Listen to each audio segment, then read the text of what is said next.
I'm going to show you how to make a turkey Wellington. Now, it's a really nice twist on the traditional beef version, and it's much, much easier to make, so it's really going to impress your friends and family. Now, I'm going to start with the stuffing that's going to encase my kind of turkey fillets. So, first into my bowl, I'm going to pop some sausage meat, and I'm just going to squeeze out the meat from the skins.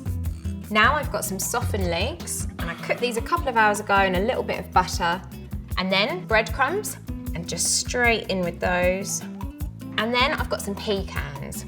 I'm going to pair them with some dried cranberries, and they're just like a match made in heaven. Finally, I've got some mace. So I'm just going to put in about a teaspoon. And now we're ready to mix. Now I'm not adding an egg because we've got those lovely sausages in there. They're going to stick everything together for us. Right, that's perfect. All mixed, all combined. And now it's time to use the pastry. I'm using JusRol puff pastry. It's light, it's airy, it's going to rise up in the oven and have loads of lovely crisp layers. And I think it is the only thing to use for a Wellington.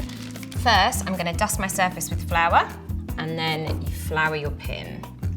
I'm going to share a little secret with you that you're never going to see a chef do on telly, because I don't want you to know this, but when you start rolling out pastry like this, you need to be really gentle at the beginning. So instead of going straight for it, I'm just going to squish down the pastry a little with my rolling pin. Because we've got loads of lovely layers going in on there, we don't want any of them to crack and stretch too quickly, so this just sort of eases the pastry in. And then just roll it out. And again, you always roll one way, so you just keep doing it and turning it. And I think that is just about big enough for us. What you're looking for, I don't work with rulers, so a regular size magazine, open it up, and you want roughly the same size shape as that. Lift up the pastry by just flipping it over your rolling pin. And then I'm just gonna unroll the pastry straight onto the tray. And now we're ready to assemble. I've got 2 turkey breasts here, and I'm going to lay them down the centre. Where the turkey breasts narrow, they're going to overlap. And now I'm going to go and pack my stuffing around it. Now this is obviously going to taste absolutely amazing, but it's also sort of creating a little jacket or a little duvet around our turkey, which means that in the oven it's not going to dry out. And then the last thing, I've just got a few sage leaves, and it's such a gorgeous flavour.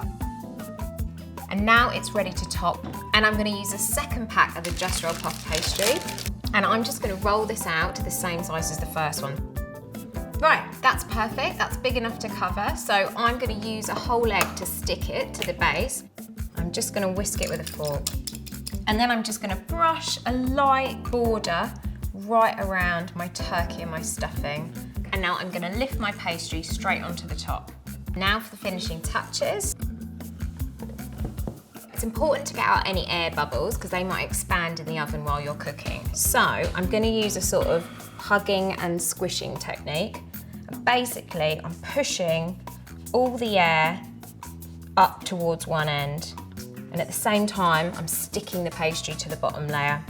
And now I'm ready to trim off the excess pastry. So I've got a little sharp knife here. Leave about 2-3 centimetres. I mean, I love pastry, and I think everyone does, so I'm being generous with my border. Now we're ready to decorate. So first thing is to completely glaze it again. So I've got the whole egg. I'm just going to go back to the little knife I've got, and I'm going to score a pattern in the top. I'm going to do sort of a crisscross diamond pattern. So it's going into the oven at 200 degrees C or 180 fan for 30 minutes, and then have a peek at it, because if it's going too brown on top, you can cover it with a bit of foil or a bit of parchment, and it'll continue cooking, but it won't turn too dark. And then you want to do it for another 30 minutes, 35 minutes. So I'm going to bake mine now, so I'm going straight into the oven.